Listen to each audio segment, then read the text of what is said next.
오늘 이 밤에 우리에게 주실 하나님 말씀을 먼저 우리가 받고 주의 말씀을 듣겠습니다.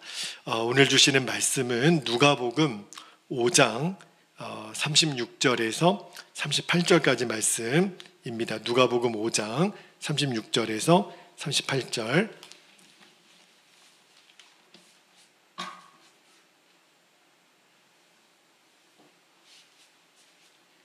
말씀을 한 절씩 읽고요.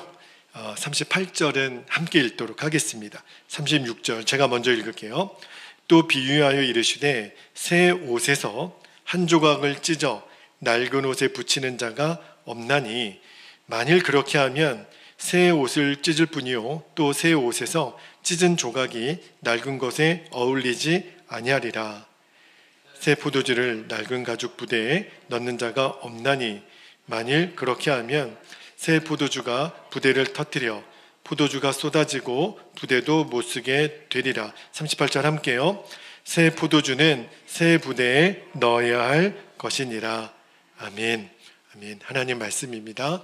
오늘 정금과 같은 믿음 이제 시리즈 설교 10번째 말씀입니다. 오늘 설교 제목이 38절에 나와 있어요. 새 포도주는 새 부대라는 제목으로 말씀을 나누고 기도하기를 원하는데, 오늘 예배하는 우리 모든 성도님들에게 정말 주 예수님과 동행하는 삶이 실제가 되기를 축복합니다. 꼭 그리 되시기를 바랍니다. 여러분, 우리가 사람도 아니고요, 예수님과 내가 매일매일 동행하는 삶, 이거보다 더 흥분되고 이거보다 놀라운 삶이 없어요. 말씀 한 구절만 볼까요? 고린도후서 3장 18절에 보면, 여러분, 하나님께서 우리를 아시는 것처럼 우리도 하나님을 알아가는 삶이기 때문에 주님과의 동행이 놀랍거든요. 고린도후서 3장 18절에 보면 이렇게 기록합니다. 우리가 다 수건을 벗은 얼굴로 거울을 보는 것 같이 주의 영광을 보매 그와 같은 형상으로 변화하여 영광에서 영광에 이르니 곧 주의 영으로 말미암음이라. 아멘. 여러분, 지금 교회 오시기 전에 집에서 거울 한번 보고 오셨죠? 뭐가 좀 묻었나, 머리는 좀 괜찮은가. 저도 설교하러 나오기 전에 많은 시간이 걸리는 건 아니지만 꼭 이렇게 머리도 한번 점검하고 그렇게 나옵니다. 여러분, 거울을 꼭 봐요. 거울을 보면 너무너무 리얼하게 제 얼굴이 보이거든요. 그런데 주님 오늘 말씀하시기를 우리가 그렇게 주의 영광을 보게 될 거라는 거예요. 다시 말하면 너무너무 분명하게 주님의 영광을 보게 될 것이다. 여러분, 이 주님을 바라보는 이 영적인 눈이 뜨이지 않으면 우리는 끊임없이 사람에게 반응해요. 끊임없이 환경에 휘둘립니다. 그런데 이제 점점 주 예수님과 동행하는 사람이, 동행하는 것이 실제가 되는 사람에게는 이제는요, 주님이 하시는 일이 보여요. 주님의 영광이 보여요. 여러분, 이제 우리는요, 우리 안에 동행하시는 그 주님이 행하시는 일에 주님께서 저와 여러분을 증인으로 쓰시게 됩니다. 사도행전 3장 15절에 보면 너무너무 흥분된 말씀이 있어요. 사도행전 3장 15절에 하나님이 죽은 자 가운데서 그를 살리셨으니 우리가 이 일의 증인이라. 여러분, 법정에서는요, 제일 중요한 사람이 증인이에요. 내가 봤다는데, 내가 들었다는데, 그죠? 근데 주님은 우리를 증인으로 쓰신다는 거예요. 어떤 일에? 주님이 행하신 일에, 주님의 영광을 드러내는 일에 저와 여러분을 증인으로 쓰시겠다는 거예요. 어저께 저희 이제 새 성전의 공사가 마무리되는 이제 피날레를 이제 성전 의자가 들어오므로 이제 마무리가 됐어요. 얼마나 제가 감사한지 사무실에 앉아 있다가 시간만 나면 본당에 와서 이 의자에 앉아봤다가 저 의자에 앉아봤다가 저 앞에 있는 의자에 앉아봤다가 하여튼간 여기 있는 의자 그냥 궁뎅이를 다 한번 도장을 찍어봐요. 그러면서 제가 마음에 어떤 기도가 나오냐면, 주님, 이 자리에 주인들이 다 찾아오게 하소서.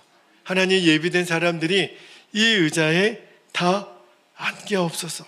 그렇게 기도가 되더라고요. 그런데 하나님이 너 그렇게만 기도하지 말고 기도 제목을 바꿔주셨어요. 어떻게 기도 제목을 바꿔주셨냐면, 이제 우리 베델교회 성도들은 성령이 일하시는 역사를 볼 수 있는 눈이 열리게 하여 주옵소서.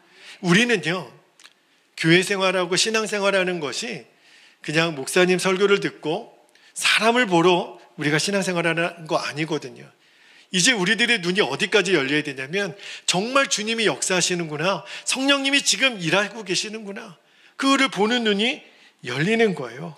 여러분, 그러면서 주님 주신 말씀이 고린도전서 12장 7절에 보면, 각 사람에게 성령을 나타내심은 유익하게 하려 하심이라. 여러분, 저와 여러분에게 성령님이 드러나신다고 하시는 거예요. 우리는 그것을 보아야 하고 또 볼 수 있습니다. 무슨 드라마틱한 간증이 아니어도 돼요. 그냥 변화된 한 사람, 변화된 한 가정, 변화된 어떤 환경, 그리고 찬양과 봉사하는 모습, 용서와 하나 되는 모습을 통해서 우리는 앞으로 계속해서 주님의 일하심을 경험하게 될 거예요. 할렐루야. 여러분, 이 성령께서 나타나시고 성령이 일하시는 것을 이 주목하는 것, 이 눈이 열리는 것이 우리 성도들에게 있어서 가장 놀라운 삶이에요. 에스겔 47장 5절에 보면 하나님의 놀라운 약속이 이렇게 나옵니다. 에스겔 47장 5절에 다시 천척을 측량하시니 물이 내가 건너지 못할 강이 된지라. 그 물이 가득하여 헤엄칠 만한 물이요, 사람이 능히 건너지 못할 강이더라. 여러분, 제가 오늘도 이 의자 하나하나를 다니면서 이 의자에 앉을 성도님들을 위해서 기도했어요. 어떤 기도를 했냐면, 하나님, 우리 베들교회 성도들은요, 이 에스겔 성경의 말씀처럼 성령의 강이 흐르는데 내 삶을 맡기고 은혜의 바다에서 헤엄치는 우리 성도들이 되게 하여 주옵소서. 그런 기도가 나오더라고요. 여러분, 처음에는 두렵기도 하고 떨리기도 하죠. 마치 우리가 수영할 때 물이 무섭잖아요. 저는 지금도 물이 무섭거든요. 그런데 수영을 하는 사람들은 내 몸을 물에 맡기잖아요. 그러면 결국 사람 몸이 뜨게 되고 헤엄치게 되는 것처럼, 이제 우리가 성령을 따라 사는 삶이 점점 익숙해지면 주님께서 놀라운 일들을 우리를 통하여 행하십니다. 여러분, 이처럼 주님의 영광을 보고 이제는 주님과 동행하는 삶을 살기 위해서 오늘 저와 여러분에게 주님이 이 정금과 같은 믿음, 가장 중요한 말씀을 주시는데, 우리의 삶이 변해야 된다는, 어떻게 해요? 오늘 말씀에 주님은 이것을 새 포도주는 새 부대에 담아야 되느니라, 이렇게 말씀하세요. 자, 오늘 주신 말씀 38절을 우리 다 같이 다시 한번 읽어보도록 하겠습니다. 38절 시작. 새 포도주는 새 부대에 넣어야 할 것이니라. 아멘. 제가 전에 섬기던 교회에서 제자훈련을 하는데 어느 권사님이 자기가 성경에서 제일 좋아하는 본문은 요한복음 2장이래요.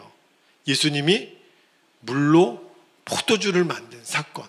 왜냐하면 이 권사님이 됐는데 포도주를 좋아해요. 그리고 두 번째로 좋아하는 말씀이 이 말씀이래요.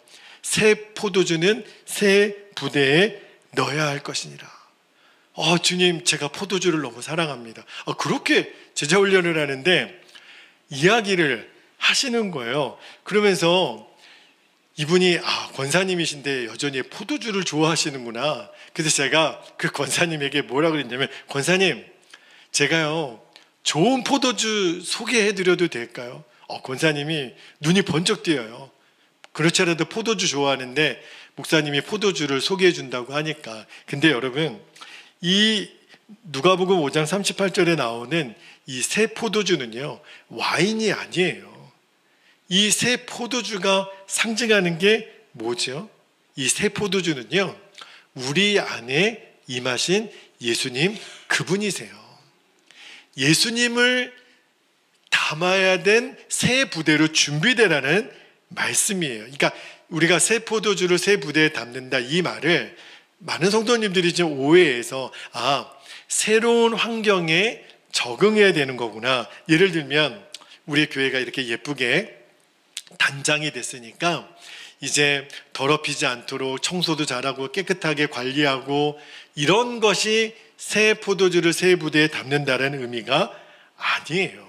여러분, 새 포도주를 새 부대에 넣으라, 이 말은요, 내 안에 오신 예수님을 정말 주인답게, 정말 왕이신 주님답게 내가 철저히 예수님께 복종할 준비가 되어 있어야 한다는 말이에요.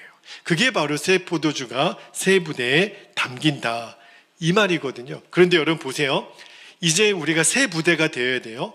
우리 안에 새 포도주 되신 예수님을 담아야 돼요. 그러려면 예수님을 내 부대에 담기 위해서 제일 먼저 전제되어야 되는 것이 있습니다. 그게 뭐냐면 내 자아가 죽어야 돼요. 내 자아가 죽지 않으면 주님이 내 안에 주인 될 수가 없어요. 이제까지 내 인생의 주인 되었던 마준철은 죽었습니다. 예수님이 내 안에 주님이십니다. 이게 바로 새 부대로 준비되는 거예요. 주인이 바뀌는 거예요. 새 포도주를 새 부대에 담으라, 이 말은 이제 예수님이 내 안에 주인 되시도록 나는 죽었습니다, 고백을 하라는 거예요. 내가 주인 되어서는 예수님이 아무런 일을 하실 수가 없거든요. 여러분, 많은 사람들이 이 성령의 뜨거운 체험을 하고 막 흥분하기도 하고 기뻐하기도 하지만, 제가 많이 봤어요. 목사님, 저 성령 체험을 했어요. 막 뛰고 막 너무너무 기뻐하지만 또 어느 순간에 보면 너무 마음이 냉랭해요. 왜 이분 안에 그렇게 뜨거웠던 성령의 체험이 갑자기 이렇게 식어졌지? 왜 그럴까요? 여러분, 왜 이렇게 우리들의 신앙생활이 널뛰게 하는 걸까요? 그게 무슨 말이냐면 내가 지속적으로 성령님께 순종함이 안 된다는 거예요. 그러니까 갑자기 확 떨어지는 거죠. 성령께서 기도하게 하실 때 기도하지 않고, 성령께서 용서하게 하실 때 용서하지 않고, 감사하게 하셔도 감사하지 않고, 그러다가 성령의 이 감동이 점점 사라지는 거예요. 그러니까 내가 예수님을 믿어도 내 삶에 변화가 없는 거예요. 우리 가정에 변화가 없는 거예요. 우리 교회 안에 부흥의 역사가 없는 거예요. 이유는 하나입니다. 어느 순간부터 성령님께 순종하는 내 삶에 문제가 생긴 거예요. 그렇게 1년이 지나고 10년이 지나고 내가 직분을 받고 몇 년을 신앙생활을 했다 하더라도 아무런 변화가 없다면 그거는 하나님의 계획이 아니에요. 왜 그럴까요? 여전히 새 부대 대신 예수님을 담아내는 내 부대의 재질이 새 부대가 아닌 거예요. 여전히 나는 새 포도주 대신 예수님을 헌 부대에 담고 있는 거예요. 여러분, 이제는 분명히 알아야 돼요. 내가 예수님을 영접하는 것 못지않게 정말 중요한 게 새 포도주가 되시는 예수님을 담아내는 새 부대가 되는 거예요. 자, 그렇다면 새 부대를 어떻게 준비를 하면 될까요? 여러분, 상식적으로는 두 가지 방법이 있겠죠. 그냥 옛날 부대를 버리고 새 부대를 살면 되잖아요. 그런데 만약에 그렇지 못하면 유대인들은 어떻게 했냐면 헌 부대를 새 부대로 다시 바꾸는 방법이 옛 가죽 부대를 물에 오랫동안 담아둔답니다. 그 다음에 다시 말려서 거기에다가 올리브 기름을 계속 바른대요. 그러면 다시 유연해지고, 그리고 그 가죽 부대가 튼튼해진다 그래요. 제가 거기서 힌트를 하나 얻었어요.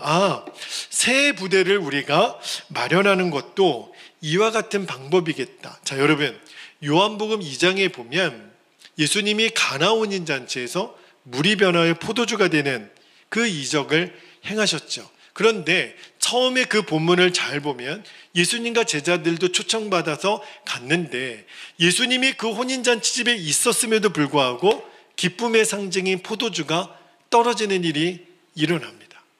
여러분, 상식적으로 이렇게 비유할 수 있죠. 우리가 예수님을 믿잖아요. 그러면 내 삶에 늘 기쁨이 있어야 되는데 나는 예수님을 모시고 있는데도 왜 내 삶에 포도주가 떨어지는 일이 일어날까요? 왜 그럴까요? 예수님이 내 안에 분명히 계신데도 이유는 하나예요. 예수님이 내게 있어 주인이 아니시고 손님이니까. 예수님이 역사를 못 하시는 게 아니라 하실 수가 없는 거예요. 그런데 예수님의 어머니 마리아가 하인들에게 이렇게 얘기합니다. 예수님께서 무슨 말씀을 하시든지 그대로 하라. 그리고 그 항아리에 물을 채워 연회장에게 갖다 주니까 물이 변하여 포도주가 됐잖아요. 여러분, 우리 인생에도 이 역사가 일어나야 됩니다. 주여, 내 인생에도 물이 변하여 포도주가 되는 역사를 주옵소서. 여러분, 그러면 헌부대, 예수님이 역사하실 수 없는 헌부대가 상징하는 게 뭐죠? 이기적인 내 옛 자아가 죽지 않은 상태를 말하는 거예요. 나는 아직 안 죽었다고 그 고백하는 상태가 헌부대예요. 여러분, 자아가 죽지 않은 사람은요, 이 십자가 복음을 이해를 해도 철저히 자기 중심적으로 이해를 합니다. 이분이 하는 기도를 잘 들어보면 이런 기도를 해요. 하나님은 나를 위하여 독생자를 보내주셨고, 하나님은 나를 위하여 십자가에 죽으셨고, 성령님은 시궁창 같은 내 마음에 오셨습니다. 그래서 이제 하나님은 나의 아버지가 되셨고 내가 예수님의 이름으로 기도하면 무엇이든지 다 들어주십니다. 자, 들어보면 완벽한 복음이에요. 문제가 될 것은 없어요. 그런데 그 고백의 뉘앙스를 잘 들어보면 여전히 철저히 내 중심적입니다. 나를 위해서, 나의 원함을 위해서 철저히 자기 중심적인 생각, 모든 것의 중심은 바로 나이죠. 이런 믿음 갖고서는 나의 삶조차도 변화시키기가 어렵습니다. 여러분, 이제 우리가 진짜 예수님을 마음에 영접했다면 내 삶의 모든 중심은 예수 그리스도 그분이 되시기를 축복합니다. 여러분, 예수님이 나를 위하여 오신 것도 맞고요, 예수님께서 나를 위하여 십자가 지신 것도 맞고요, 성령님이 내 안에 오신 것도 맞아요. 틀린 게 하나도 없어요. 그러나 그것만 말고 또 하나 저와 여러분이 알아야 될 것이 있어요. 예수님이 오셨고 죽으셨고 내 안에 성령으로 들어오셨어요. 이제 우리가 알아야 될 게 뭐죠? 나도 죽었다는 거예요. 나도 함께 죽었다는 거예요. 나도 예수님과 함께 죽었다. 그리고 예수님이 내 생명이 되셨다. 사도 바울의 표현을 빌려보면 이제는 모든 것을 배설물처럼 버리고 더 이상 나를 위해 살 이유가 없어졌어요. 오직 예수님을 위해서 살기 위하여 동행하는 그 믿음으로 사는 자가 되었다면 그 사람은 새 부대가 된 거예요. 할렐루야. 여러분, 기도도 말입니다. 성경이 가르치는 기도도 잘 보면 성경이 말하는 기도는요, 내가 원하는 무엇인가를 얻기 위하여 간청하는 게 아니에요. 특히 구약 성경에서는 하나님께 드리는 기도를 어떻게 이해를 했냐면 하나님 그분 앞에 서는 거예요. 여러분, 흔히 쉐마라고 하는 이 율법의 핵심이 뭐냐면, 자, 신명기 6장 4절 5절 말씀을 한번 볼게요. 신명기 6장 4절 5절에 보면 이스라엘아 들으라, 우리 하나님 여호와는 오직 유일한 여호와이시니 너는 마음을 다하고 뜻을 다하고 힘을 다하여 내 하나님 여호와를 사랑하라. 여러분, 기도는요, 듣는 거예요. 기도는 하나님 그분 앞에 서는 거예요. 우리는 이제까지 기도를 내가 원하는 어떤 것을 나는 간청하면 주님은 들어주시는 것, 기도를 이렇게 도식적으로 알고 있었는데 성경이 말하는 기도는 그렇지 않아요. 내가 주님 앞에 듣는 거예요. 주님 앞에 서는 거예요. 여러분, 그게 기도예요. 내가 진짜 하나님을 믿으니까 그런 믿음을 갖게 되는 거거든요. 예배 드릴 때도 마찬가지입니다. 제가 제일 싫어하는 표현이 하나 있어요. 어떤 목사님이나 장로님이 꼭 예배 시작하기 전에 종을 치십니다. 그러면서 이런 멘트를 하세요. 이제 시간이 되었으므로 예배 드리겠습니다. 여러분, 예배는요, 시간이 되었다고 드리는 게 아닙니다. 또 제가 어떤 교회도 봤는데 제일 먼저 목사님 예배 드릴 때 목사님 가운 입고 등단하십니다. 그리고 목사님 뒤따라 장로님이 따라가십니다. 장로님들도 가운 입고 들어가세요. 그리고 성가대가 뒤따라갑니다. 그동안 성도님들은 다 서 계세요. 목사님 들어오시고 장로님 들어오시고 성가대가 착석하면 그때 성도들도 착석합니다. 어디서 나온 전통인지는 모르겠어요. 그런데 마치 이제 그 예배의 중심에 목사님, 장로님, 성가대, 어떤 예배를 집전하는 어떤 누구, 그에게 포커스가 맞춰 있지, 정말 우리들의 예배에 시간이 되어서 예배를 드리는가? 아니죠. 내가 정말 예배 드릴 준비가 되었는가? 그게 더 본질적으로 중요한 거죠. 여러분, 이제는 우리도 예배하면서 어떤 초월적인 존재에 내가 원하는 것을 얻기 위해서 우리는 예배하는 게 아닙니다. 우리는 하나님을 사랑함으로부터 나오는 그 경외함, 그리고 무슨 말씀을 주님 하시든지 저는 순종하겠습니다. 들으라 이스라엘, 너희 하나님은 한 분이시니 주님이 무슨 말씀을 하셔도 저는 순종하겠습니다. 그게 진짜 예배 드릴 준비가 된 거예요. 여러분 꼭 기억하셔야 돼요. 여러분, 이런 하나님을 바라보는 눈이 뜨이는 것, 이것이 바로 새 부대로 서는 거예요. 부대의 재질이 안 좋아도 상관없습니다. 여러분, 우리의 외모, 우리의 학벌, 우리의 직분, 나의 어떤 재능, 아무 상관없습니다. 재질은 아무런 상관이 없어요. 성경은 어차피 우리를 질그릇에 비유하거든요. 여러분, 다만 주님이 원하시는 새 부대는 뭐예요? 우리가 포도주를 담았을 때 터지지 않는, 다시 말하면 늘어났다가 줄어들었다는 신축성만 가지고 있으면 돼요. 그게 뭐예요? 예수님이 내 안에 오셔서 나에게 무슨 명령을 하시든지 내가 순종할 준비만 되어 있으면 돼요. 여러분, 내가 새 부대인가? 내가 헌부대인가? 이거는요, 전적인 믿음에 달려있는 문제예요. 우리의 출신, 지식, 노력, 수준 아무 상관없습니다. 내가 내 자신을 어떻게 보느냐에 따라 달라져요. 나는 안 죽었습니다. 그러면 그 사람은 헌부대예요. 그러나 나는 죽었습니다. 그러면 그 사람은 새 부대가 되는 거예요. 이 믿음이 너무너무 중요합니다. 여러분 스스로 헌부대라고 시위할 필요가 없죠. 나는 예수님을 믿었고 그 예수님 십자가에서 죽으실 때 나도 함께 죽었고 이제 예수님이 나의 생명이 되셨으니 나는 새 부대가 된 거예요. 할렐루야. 우리가 종종 북한이나 중동이나 인도에서 선교하거나 그 땅에서 신앙생활하는 사람들 이야기를 듣습니다. 그들은요, 죽음을 각오하죠. 가족에게서 쫓겨나고 직장에서 쫓겨나고 그리고 자신이 속해 있던 안정적인 공동체를 벗어나 너무너무 위험한 새로운 공동체로 들어가잖아요. 여러분 혹시 이번에도 중동 전쟁이 있는 그 땅에도 선교사님이 계시더라고요. 가자지구 안에도 선교사님이 계시다는 이야기를 듣고 깜짝 놀랐어요. 그 폭격이 떨어지는데도 그 땅을 떠나지 않은 선교사님들이 계시더라고요. 여러분, 그분들에 비하면 우리 스스로 우리는 얼마나 안전한 데 있나요? 그런데 내가 그런 위험한 곳에 있지 않고 안전한 곳에 있어서 감사합니다. 이거를 다행이라고만 여겨서는 안 됩니다. 여러분, 이제는요, 예수님을 믿었으니 그 정도로 변화되어서 헌신하고 희생하는 분들이 있구나.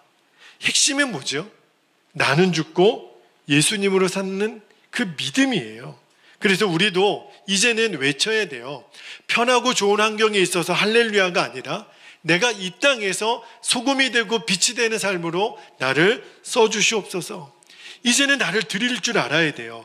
여러분, 팀 한셀이라고 하는 유명한 그 교육자가 열정, 성공, 리더십이라고 하는 책에서 이런 이야기를 했습니다. 이분에게 10년 동안 이렇게 절친의 친구의 변화에 대한 이야기를 거기에 언급을 했는데 이 팀 한셀 이 교육자 친구가 10년 전에도 굉장히 성실한 크리스천이었어요. 그런데 10년 뒤에 이분을 다시 만났더니 더 놀라운 그리스도인이 되었다는 거예요.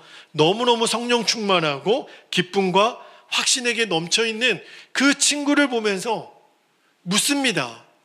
친구야, 너에게 도대체 무슨 일이 일어났길래 너는 더 위대한 신앙인이 되었는지 내게 설명해 줄 수 있겠니? 그러니까 그 친구가 뭐라고 얘기하냐면 나 로마서를 다시 읽고 내가 정말 죄인이라는 것과 성령님이 내 안에 오셨음을 깨달은 후부터 나는 더 놀라운 그리스도인이 됐어. 이렇게 얘기를 하는 거예요. 그러니까 믿어지지가 않는 거예요. 너 10년 전에도 똑같잖아. 아니 10년 전에도 우리가 죄인이었고 우리 안에 예수님이 오신 거 그걸 깨달았는데 그 10년 사이에 뭐가 달라진 거야? 그랬더니 그 친구가 말하기를 맞아. 내가 죄인이라는 것은 항상 알고 있었지. 그러나 전에는 내가 그리스도인이 되었으니 더 이상 죄를 지어서는 안 된다는 생각만 했었어. 내가 잘못을 저지를 때면 며칠 동안 나 자신을 저주하고는 했지. 그런데 이 친구가 그 다음 고백이 중요해요. 그런데 로마서를 읽고 나는 중요한 두 가지 사실을 깨달았어. 첫 번째는 나는 내가 죄인이고 또 앞으로도 죄를 지을 수밖에 없다는 거야. 나는 이 진리를 비로소 받아들였어. 나는 언제나 이기적이고 죄를 선택하게 될 거라는 거지. 그 후부터 내가 죄를 범해도 숨거나 좌절하지 않게 되었어. 죄책감으로 나를 쥐어 뜯는 일을 하지 않고 주님에게 고백했어. 오래전에 로렌스 형제가 당신은 죄를 지었을 때 어떻게 하느냐는 질문을 사람들에게 받았을 때 나는 그저 하나님에게 고백하고 계속 살지요 라고 말했다는데 이제 로렌스 형제의 말을 이해할 수 있게 되었어. 그리고 두 번째를 얘기하는 거예요. 두 번째 깨달은 것은 더 놀라운 것이야.